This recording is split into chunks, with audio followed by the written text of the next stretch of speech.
Hello and welcome back to the Joyful Soul Creates. Charlotte here, and today I'm going to show you some different techniques with embossing folders. I'm going to show 3 different techniques using 2 different types of embossing folders for a total of 6 backgrounds, and then I will turn 3 of them into completed cards at the end of the video. The first embossing folder is from the Love From Lizi October kit and has a lovely kind of knit design. I'm not sure exactly what this stitch is. I'm not an expert on knitting, but maybe one of you will know and could let me know down in the comments. The other folder is from the Simon Says Stamp June card kit, and yes, I'm a bit behind on my Simon Says Stamp card kits, and it's a beautiful 3D embossing folder with a botanical design. It's smaller than the Love From Lizi folder. The Love From Lizi folder is about 5 inches by 7 inches, and the botanical folder is about A2 size, so roughly 4 1/4 by 5 1/2, just a little bit bigger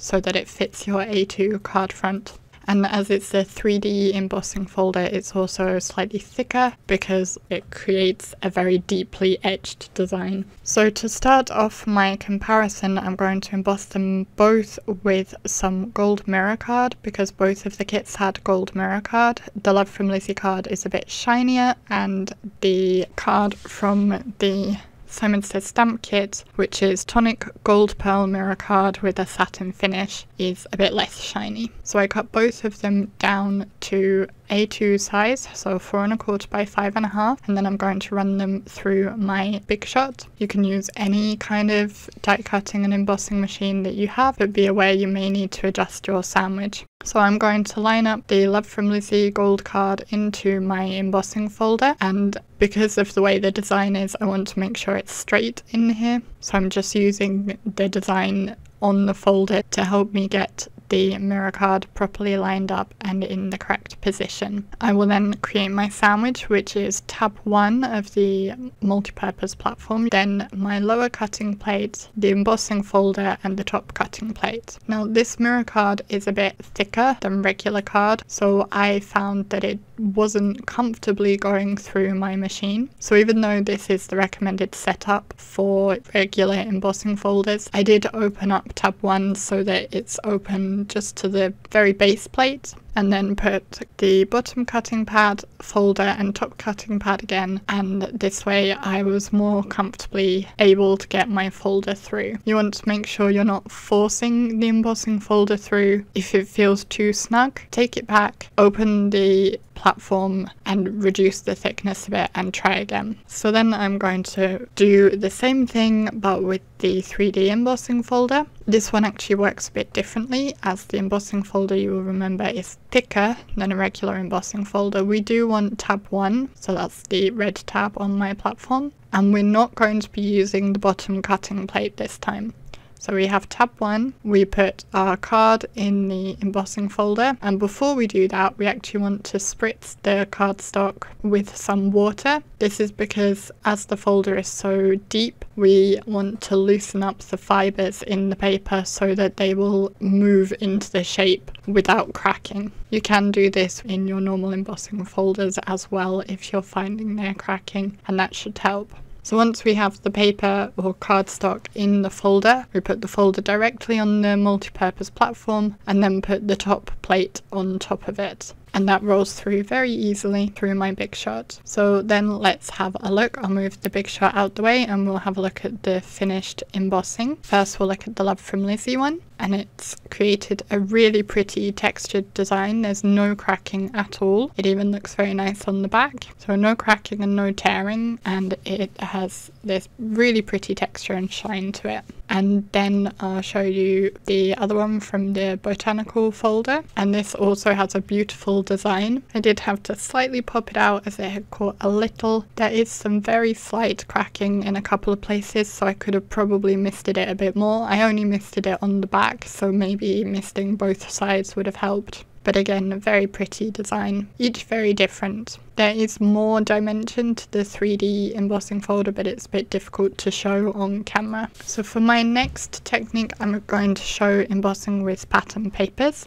It's very similar to the first one, but it does give a different look, obviously, using a pattern paper compared to a solid paper. and you may decide to choose a different paper depending what embossing folder you're using. As this paper is thinner than the gold mirror cardstock, I did decide to use tab 1 with my machine, as that's the recommended way of doing it. When you are using your machine, it's a good idea to flip your plate as I showed and do it a different way each time to try and reduce the warping. So I ran it through on tab 1 and it was still a little bit tight. I had to go quite slowly, but it did go through. If your machine is similar to mine, you may find you want to do it completely open still to get it through easily. Then I'll send the Botanical folder through with pattern paper. This pattern paper is from Moda Scrap Fly and Scrap pattern papers, which came in the June kit. I realised after I'd run it through that I'd put it the wrong way around in the folder,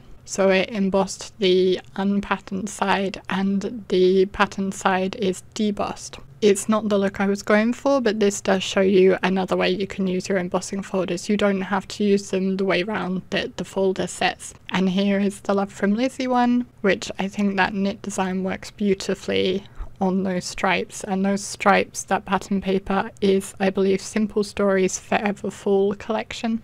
The third technique I'm going to show you is letterpress, and this involves inking up your embossing folder before running the paper through. So I'm using Wild Honey on the Love From Lizi folder because I wanted to kind of autumny colour, and you probably want to decide before inking up which portion of the folder you want so there's not too much wasted ink, because the design is slightly different at the top than at the bottom, so just something to bear in mind. So then I'll close that up, and before I run it through the machine I'll ink up the other one, and you are inking the top portion of the folder. This time I'm using milled lavender for the 3D folder, and I will spritz my white cardstock. This is just plain white cardstock, which I have cut to 3 1/4 by 4.5 inches. I'll then bring back my Big Shot and run them through with the same sandwiches as I did with the pattern paper. The pattern papers incidentally were cut to 4 inches by 5 1/4 inches, so just smaller than A2, and I will show you in a little bit how each of these different sizes look on a card base. So with this letterpress technique, when you run them through, it will press the ink into the cardstock where the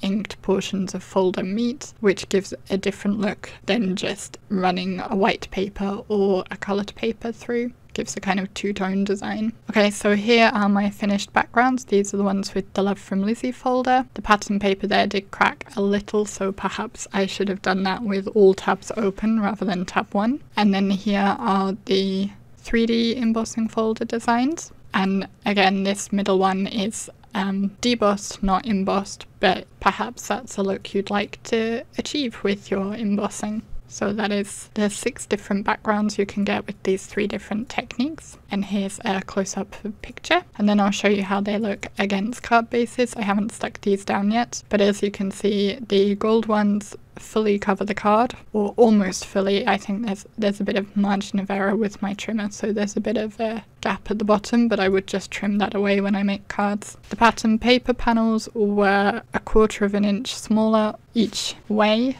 than the card front, so that gives a slight reveal around the edge, an 1/8 of an inch reveal.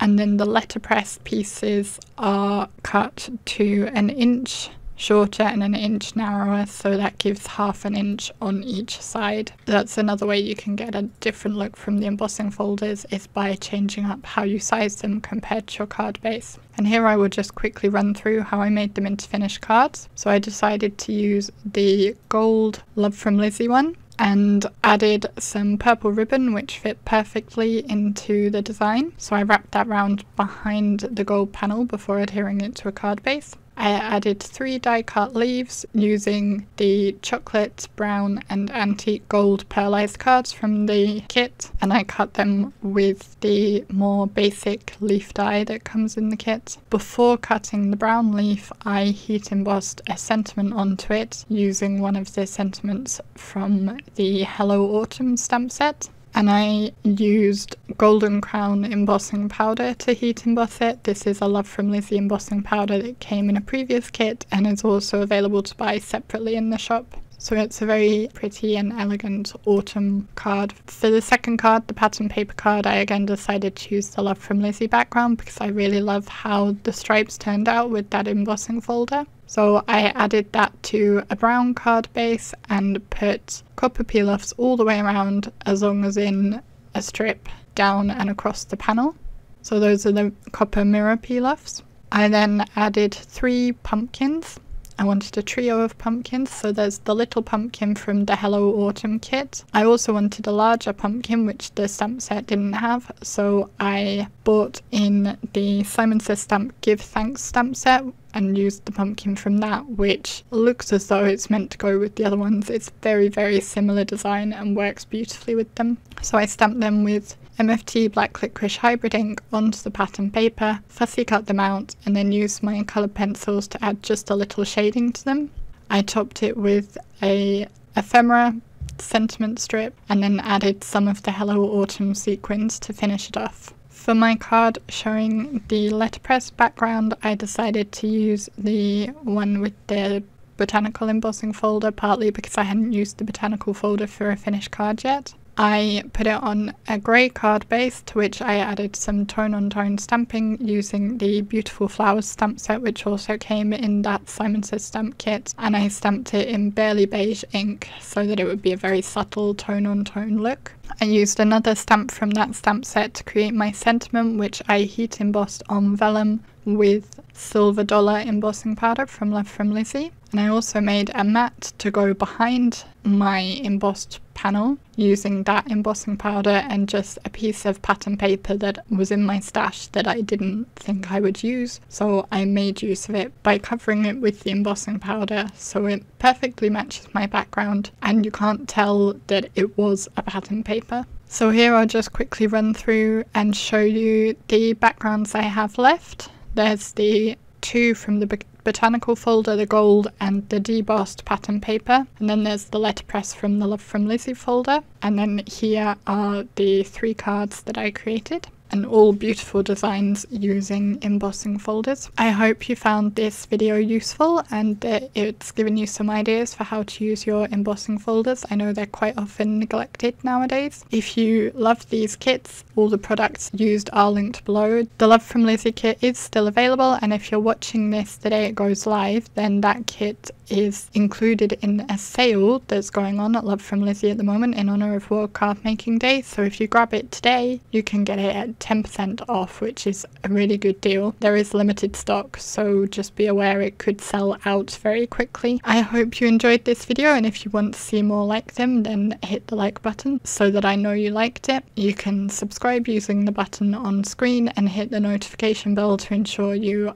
are alerted every time I post a new video. Thank you so much for watching, and I will see you again next time. Bye!